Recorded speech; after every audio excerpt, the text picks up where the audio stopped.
యాదాద్రి శ్రీ లక్ష్మీ నరసింహస్వామి వారి వార్షిక బ్రహ్మోత్సవాలు కన్నుల పండుగగా కొనసాగుతున్నాయి. ఉత్సవాలకు రాష్ట్రం నలుమూలల నుంచి భక్తులు తరలి వస్తున్నారు. రోజుకు అవతారంలో నరసింహుణ్ణి చూసి తరించిపోతున్నారు.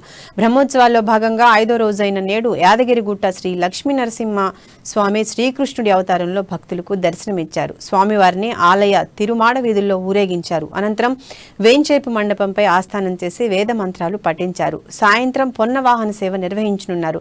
ఇంకా ఉదయం జగన్మోహనుడి అలంకారంలో స్వామివారు దర్శనమివ్వనున్నారు. ఇక రాత్రికి అశ్వవాహనంపై ఎదుర్కోలు, 28న తిరునాల్వల్ మహోత్సవం, మార్చి 1న దివ్య విమాన రథోత్సవం, శ్రీ మహావిష్ణు అవతారంలో గరుడ వాహన సేవ, రాత్రికి ప్రధానయం తిరువీధుల్లో రథోత్సవం, 2న ఉదయం మహాపూర్ణాహుతి చక్రతీర్థం, రాత్రికి శ్రీపుష్పయాగం, దీపోత్సవం నిర్వహిస్తారు. ఉత్సవాల చివరి రోజు 3న ఉదయం అష్టోత్తర శతఘటాభిషేకం, రాత్రికి శృంగార డోలోత్సవంతో బ్రహ్మోత్సవాలు పరిసమాప్తమవుతాయి.